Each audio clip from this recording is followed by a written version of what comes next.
Raidieraksts Drošinātājs. Hello, Tamara.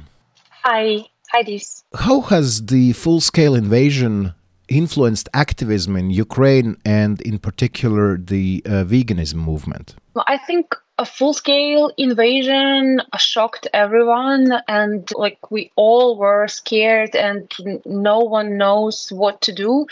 I think it impacted the volunteer movement in a good way because we were united, all Ukrainians, even those who never been in volunteering for any cause. They started volunteering to help animals, to help refugees, to help soldiers. And it's still happening. And how it impacted our organization. So before the full-scale war, we were more, as an every animal organization, we were more focused on educational projects. We did a lot of outreach. We had online course. We did street demonstration to raise awareness about animal agriculture, to influence people to go vegan. We conduct lectures for universities, for businesses, vegan tour to biggest cities of Ukraine. We made a book for children to talk about animals and how to be humane to them and about veganism as well. We were more about educational work. And of course, when the full-scale invasion started, at first we were helping with everything we could. We helped animal refugees. We were helping human refugees like people. We gave out free vegan meals. This is how the vegan kitchen of Ukraine started. So we just prepared free meals and shared them with people who need it because many people lost their homes and were exhausted, tired, no money, nothing. So we wanted to help everyone as much as we could. And when things a little bit settled and we kind of understood, okay, we are on the full-scale war, and now we have to to make projects where we have the strongest, abilities or what we believe in. And we also started helping soldiers, of course, because many of our friends and people who we knew went to defend the country. So we started to support soldiers with care packages. So we used the box and pack the box with different types of vegan food, plant-based food. It could be protein bars, peanut butter, vegan sausages, vegan meat. So everything like beans, everything that soldier can eat at the front line, fuel him or herself with the energy, with protein, because the traditional food in the army is not vegan, even not vegetarian. It's everything with meat. So we did that. And also we understood that we need to raise money for soldiers because they need not only food. There are other stuff like clothing, cars, drones, everything. So we decided that we're going to organize events, which is the Vegan Weekend, charity festival, to raise money for soldiers. And since we started, we raised 3.5 million hryvnias, I think close to $100,000. And we gave this money to the soldiers and also for the vegan care packages and for other needs of the army. And we continue to organize this event because it's kind of helping our both goals to raise money and help Ukrainian army and also promote veganism because the festival has vegan food, lectures and introduction to veganism where people can learn more. One of the main projects for us still is supporting vegan soldiers. And when we saw that it is really hard for the government and for the head of the country to change the system when the country is in the middle of the war, of the fighting, it is really hard for them to kind of change the food system. So we decided, okay, maybe we can help. And so there was a petition that was launched by the vegan soldier, and it hit the needed amount of signatures.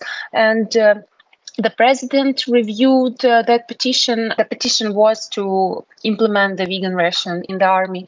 But when the president viewed it, he sent it to the Ministry of Defense, and they said, okay, it's a nice petition, but let's do it when the war ends. So we decided as a team, with our volunteers and with our core team, we thought we should do something because the soldiers need help, and just the products that we used to send them, it's not the answer for all their nutrition needs, because they need normal food, complete food that can have enough protein, enough calories, so enough everything for them to continue to defend the country. Of course, just the sausage or the peanut butter would not cover all these needs. And starting in summer 2023, we were looking for producers, for partners who can help us, because we don't have any facilities to produce such packages that are not only well balanced, but also packed as is needed for the army, like the retort pouch, which is closed and it can last for 2 years. So it's kind of the standard for the army, and also it's, I think, a standard for the NATO armies as well. We asked a dietitian to work with us, who helped us to remove meat and all animal-based foods from there and replace them with plant-based foods. So we created 18 meals, different meals, which included buckwheat, rice, soups, and so on, with plant-based meat. And we packed them in 7 days ration, meaning like for 1 day you have like breakfast, lunch, and dinner, with also some snacks. And it was beginning of the 2024 when we were able to reach to the Ministry of Defense and present them this ration. We launched the campaign to raise awareness of Ukrainian about the need of soldiers, that there are vegans in the army, they are vegetarians, and they need our support. So we kind of did everything we could, everything that was in our power, and we succeed with kind of ability to meet at least with people in the Ministry of Defense and the state operator for non-lethal acquisition. They are actually responsible for providing the food for the army. So after that, there was a little pause. So we were continuing to go in kind of back and forth with the lettering and asking if there are any news about this. And just recently, a few months ago, they launched the survey in the app that is used by soldiers, called Army Plus. And they made the survey to ask soldiers what kind of ration they need. And they provided 4 answers. The standard one, halal one, kosher, and plant-based. And the results was that 4% of soldiers wanted plant-based rations, plant-based MREs.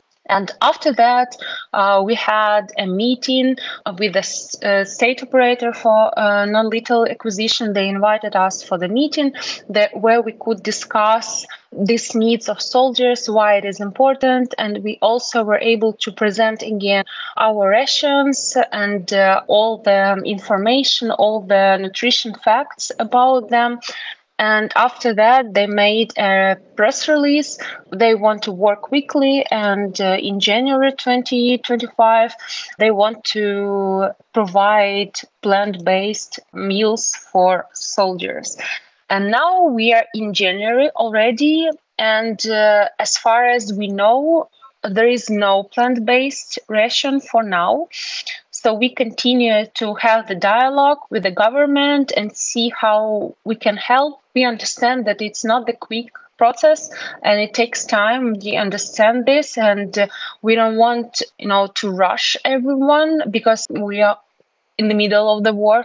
But also we want to make sure that they don't forget and don't just let it go and come back to this topic in, I don't know, when the war ends, for example. But actually, a army and president talking about vegan Russians and stuff like that, is that a big step forward, providing more evidence that during war, some processes that would otherwise take lots of time, they do move forward more quickly? Are you not satisfied yet until the actual vegan rations are really provided? I think there are two parts of the question. So first one, if it is a big step forward, I think absolutely it is. It is a huge step. I think before the full-scale war, we even didn't think about the army and the food in the army. A little bit kind of separate from this, and I feel shame for this because the war happened for 11 years already, since 2014, and I don't know, maybe I was too small or too young to understand this stuff, but now I see clearly that the war is happening for so many years, and just the full-scale invasion kind of opened my eyes, and not only mine, but for many people. So I think it's a big step forward, and I'm happy that we are doing this. And I think before we never seen such an attitude and in a good way, such a kind of perception of veganism in this way. I think before everyone were skeptical or even didn't understand what veganism means, why it is important. I mean, there are still a lot of people who are skeptical, but I think it's changed. And for example, since the beginning of the full-scale war, we had many interviews with Ukrainian journalists, and we saw how the wording changed. So before, it could be interviews like, what do you eat if you don't eat animals? And maybe jokes or something like this. And now they were like, we need to respect this because there are soldiers who defend the country. We need to support them. And we saw the shift, a shift of perception and maybe respect for this ethical choice, for this ethical life. But the army is also different now, right? If before those were the guys who were professionally interested in all things army and they just followed their calling, now the Ukrainian army is the people's army, right? That you have many friends and relatives who are fighting in the army, I'm guessing, right? It's not something, well, here we, the people, the peace-loving people, and then the army guys, but it's the same right now. Yeah, you are right. You are correct.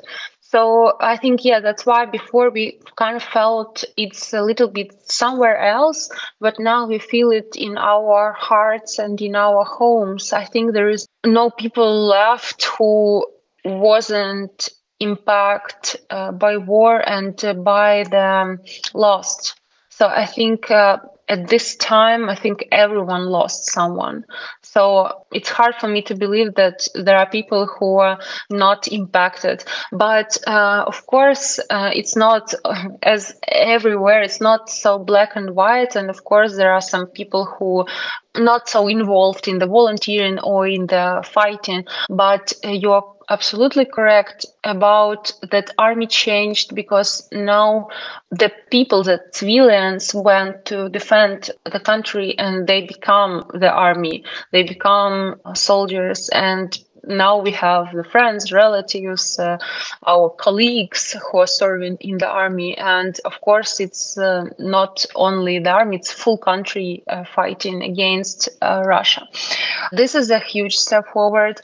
Second part of the question, of course, we would not be happy and satisfied until we see soldiers who have the plant-based rations that not ours, and they say, we don't need your rations anymore because the government and the army already provided. I'm waiting for this, and until that happens, we are not going to stop. We're going to support every soldier that needs the food, the vegan food, and also we continue the dialogue and continue requiring the vegan food for soldiers because we see there is a request, there is a huge request. And 4%, I actually thought it may be a little bit less, but 4%, it's even more than I expected. So it's a huge number of people and huge number of people who need this food. And there is also one important point why it should be implemented by the government, because when it is covered by volunteers using the post mail and to deliver the parcels, to deliver the rations. And not everywhere there is a possibility to go to the post mail. Not everywhere the post works at all, especially the closer to the front line, the harder to find such places where you can order something and get it delivered. And there are cases, unfortunately, when soldiers went to the post to take the parcel and they were attacked by drones. And there are cases where soldiers died. So it shouldn't be like this, where soldiers should risk their lives to go to the post mail and to take the package. They should have it already there. And there is also another story, because you on the front line, you never control when you have the time to go and pick up your package. And there are cases where people were for 15 days were unable to go out, and they were kind of starving and eating just bread or compromising their beliefs and eating something what they had, and felt bad about this because they didn't want to, but because of necessity they had to. There are a lot of situations where there is no option. We understand that. But in case of food, I think it's just the simple, it's not the weapons, it's something that's really simple. It's just food, and it's something that people need every day. I'm not vegan myself, so could you just help me to understand what does a vegan feel like when you have no other option but to eat meat-based food? Yeah, I want to maybe a little bit explain for listeners. There are confusions. I think it's understandable because not everyone read or understand what veganism means. The short explanation is that veganism is the principle where you don't want to exploit animals or use the products that were made with exploitation of animals. So this means that you avoid things and products that consist some kind of animal exploitation. It can be food, it can be clothing, entertainment, everything. So it is a principle with which you live. In such situations where you have no options, it wouldn't be considered as non-vegan thing to eat at least something because you have no options. So it's not about starving to death and, ignoring your life needs. When you are on the front line and you have no options, it's understandable that you will eat something. Yeah, but what do you feel when you put in a position? Oh, you feel really bad. So we heard such stories, and it's really heartbreaking to hear because some soldiers, they really try not to eat, and they lose a lot of weight because they don't want to eat animal-based products. They try to avoid it as long as possible, as much as possible. And when they have no choice and there is a necessity and then they eat it, first of all, there is a physical impact. So you can have stomach ache. You can have, I don't know how you call it in English, but you feel just bad, want to throw out. Because if you didn't eat animal products for many years, it's something that's kind of not ordinary for you to eat, and you can feel bad. And second of all, it can impact your physical, mental health in a way that you didn't want to do it, but you had to do it, and you can feel that you kind of compromised your beliefs, or you even that you crossed them, so you are not you anymore. So you believed that you are ethical person and you are vegan, and now you have to eat this, and it can just impact your state of mind, except everything else happening there.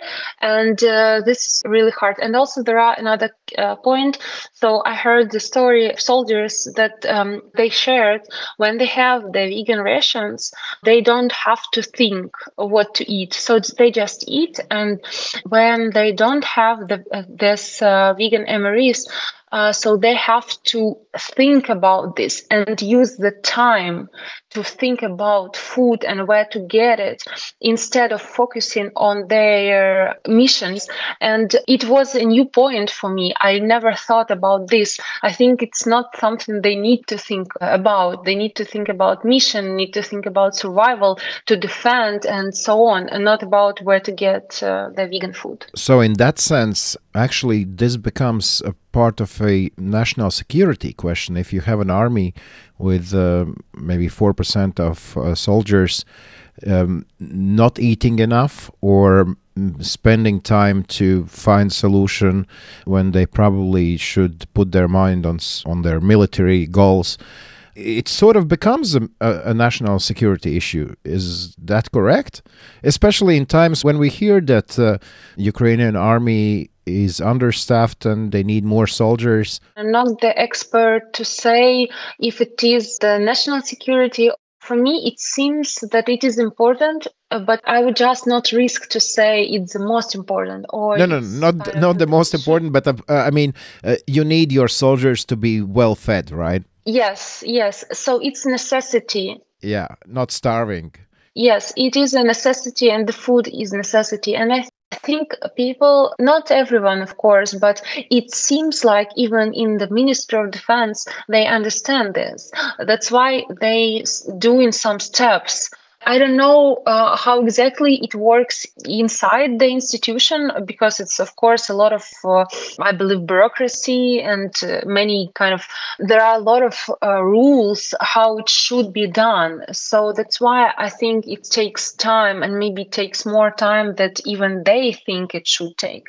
So I'm optimistic. I'm still optimistic about everything, and I'm still optimistic about this topic as well. But I am also skeptical, because I don't want to just put my arms down and think that everything's going to be fine. I understand that if we're not pushing enough, nothing's going to change. And it's not just in the army, it's not just in Ukraine. I think it's just everywhere. So I think we should continue to push, continue to talk about this, continue to campaign, continue to support soldiers. Your organization, Every Animal, has also a side project, if I might say, a vegan kitchen of Ukraine that you mentioned, that provides some vegan food options for soldiers and sending them to frontline. Could you talk a little bit more about that and tell me how many portions of vegan meal have you prepared so far?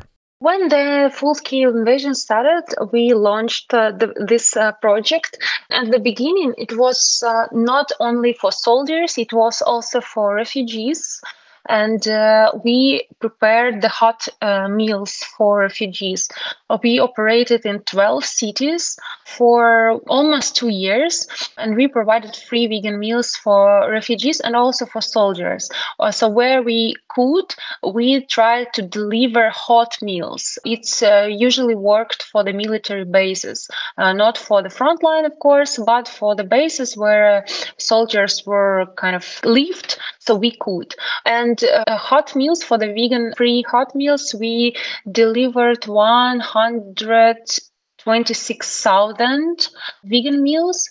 And with the parcels, at the beginning, we made them with the products we buy in supermarket or order. So it was the peanut butter, sausages, and stuff like this. And then we switched to the vegan MREs, which we are sending now, which is a fully prepared meal that is packed in retort pouch. So it's absolutely military food, but inside there is vegan food, and it lasts for 2 years. year. So it's, the standard meal for the army. So since the beginning of the full-scale invasion, we sent more than 2,000 weekly rations, meaning that we packed boxes or we send in parcels now. For now, we send this care package, which consists of 18 meals. And it's buckwheat soup, pea soup, rice soup, borscht, different types of dishes with plant-based meat,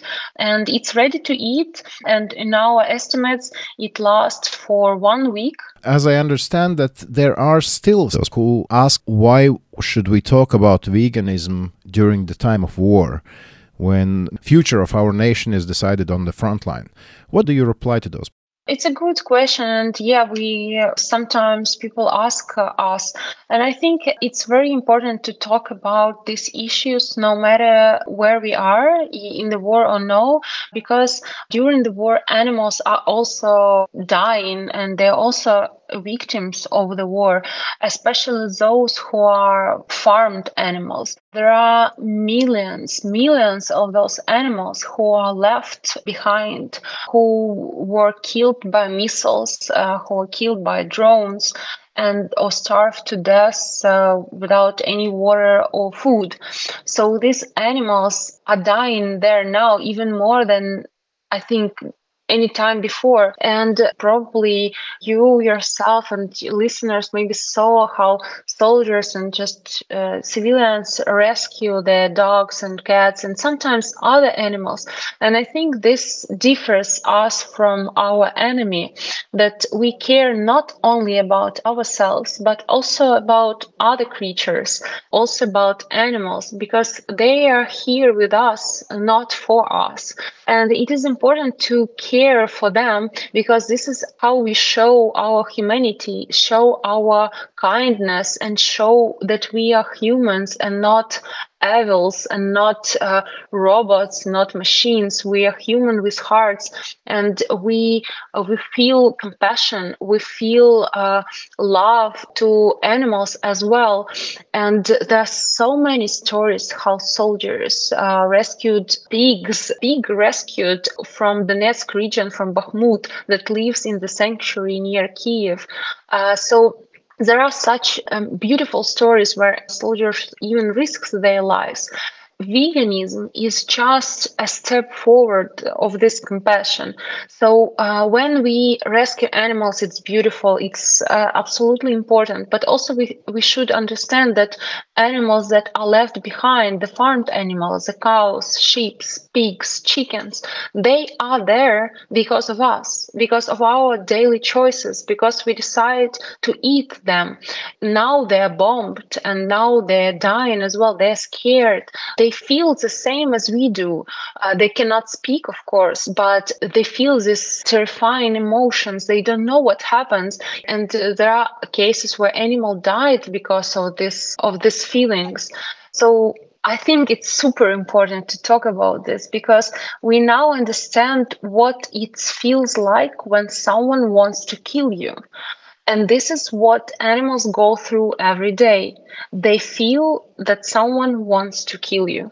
It's all important issues, and we want to be humane, we want to be better society, and we won't be better society, better people, if we continue to exploit thousands, millions, and trillions of animals when we don't need to.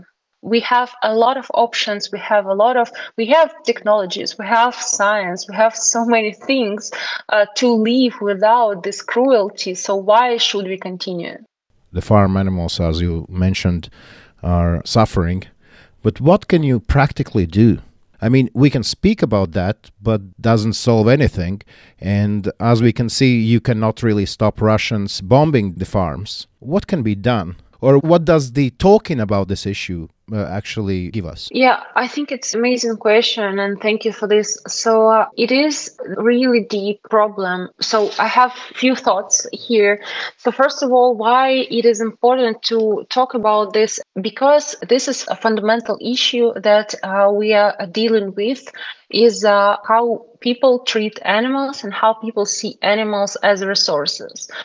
people would not go vegan in one day or even in 1 year or even in 10 years. So it's a long process, and animals are going to die every day, every year while we are going there. The main result or the main goal for us is to change people's minds on this and to inspire them to go vegan and to refuse eating or using animals in any way. And this can take some time. So we can, how to say, year by year, we can limit and go lower and lower with the amount of animals that suffer and dies.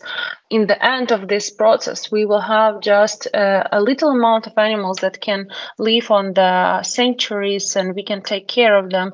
So the point here is that we cannot help all animals right now, but if we change our perception of animals and if we change our diet and lifestyle, if we go, for example, if we go vegan, so we know that it impacts the future and impacts how many animals will be bred, how many animals the farms are breeding and exploiting and killing, because everything works as demand and proposition. And if we are changing the demand, the proposition will also change. As many people go vegan, the less animals will be killed and suffer and so on. It is important to talk in, even if we cannot do many about this, cannot do much about this. It's because we can change the future. Take action now, it impacts the future. Maybe it doesn't impact today's life and today's situation, but it impacts tomorrow for sure. It's how it just works. What we can practically do, and many people does, we can evacuate those animals. What our friends and our friendly organizations does, they evacuate animals by request from the farms or from villages, not only dogs and cats, but also farmed animals. And what we are going to do in February and March, we are going to missions as well to try to rescue farmed animals. Because they are there, of course, we cannot save all of them. It's impossible, but we can try to save some of them. And I think it's super important to talk about this and understand that everything is in our hands. And even if we feel that, one person doesn't change anything, why I should change because it's just me and nothing else. If everyone will think like this, the world will go crazy.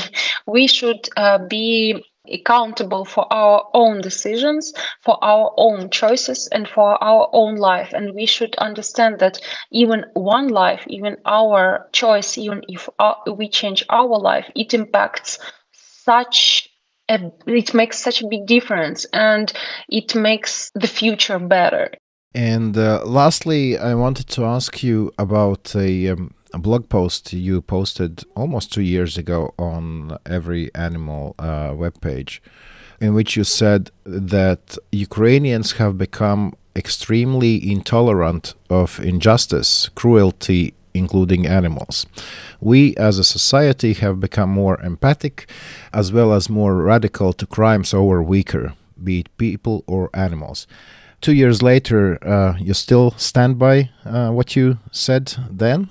How do you see really the changes in Ukrainian society in this sense? Yeah, it's a good claim we said.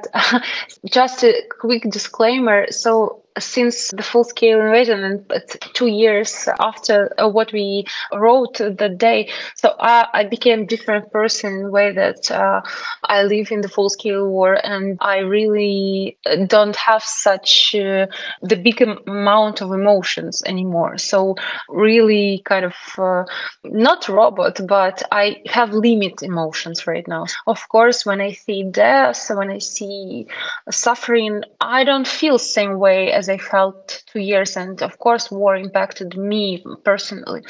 But going back to what we wrote, I think it is still true for on one hand, but on another hand, we all are super tired and exhausted, and I think it also impacts the empathy and impacts our feelings, because when you live in such a high stress style, it impacts how you see the world and how you see everything. But interestingly, we did a survey maybe a few months ago, and of course it's not super scientific, it's just a survey in social media. I would not claim it's scientific or anything like this, but it was a small survey. We asked people how the war impact their lifestyle. For example, did they go vegan, or they opposite, they were vegan before but they step away and now they are on a traditional way of living. And we saw that there are quite big percentage of people who went vegan during the war, and some of them claimed the war impact them to see animals suffering. And I think there is a connection between the war and the empathy, especially because we see this suffering and see this injustice, and we want to save every life. And I see how the people who rescue animals, even soldiers, I think something changes in their hearts when they rescue animal. And I know the story of a guy, of the soldier who rescued goat. And he was not vegan. I don't know if he is now, but he protected this goat as, I don't know, as his son or his daughter. He was protecting her, and he didn't allow anyone to do anything with the goat. And he treated her. She was had some illnesses, so he treated her and he took care of her. It's just a goat. He would say, it's not a cat, it's not a dog, let's eat it. But he didn't. He rescued, and there are some stories where people were soldiers or even civilians. They rescued animals who, in other cases, they would probably, I don't know, eat. But they see them as living creatures who also want to survive from the war. And I think there is a kind of connection there. Of course, it's just my assumption. I don't know how that works in psychology, but I think there is something that turns kind of understanding that this also animals that wants to live. What is your own motivation doing all this? I'm vegan for 9 years now, and since the very beginning and until now, I truly believe that the world will go vegan at some point. We just have to work really hard to make this happen. And I think it's just important step forward for our society. When, if we look through the history, there was a lot of injustice happening between people, and we were fighting with this, and we were changing this, and we changed eventually, not everywhere of course, but we are moving forward. And I think the same should happen with the animals. So it's just our next step of evolution of humanity. We just have to take animals into account when we want to see the just world, when we want to see everyone happy. Also have to involve animals there. And I think while I'm alive and until my last breath, I will fight for the best future, for animals, for the best future for Ukraine, for the best future for everyone, because I think it's just right. And even if I don't succeed, it doesn't matter, because I won't even succeed if I don't try. So I think we just have to continue the fight with enemies, fight with Russians, fight with injustice, because it's correct, because it's right.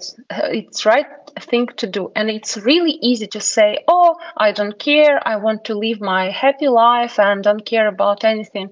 But these people change nothing in the world. Those who live just for themselves. Only people who really want to change the world can change it. So I want to encourage everyone, if you feel that you see injustice, if you feel you can change, you can improve someone's life, you can help others, please do, because you are the change. Okay, on this note, I will say thank you so much, Tamara, for speaking to Latvian Radio, and we wish you a soon victory in the fight with occupiers, and of course, like never-ending fight for veganism in your own life, right?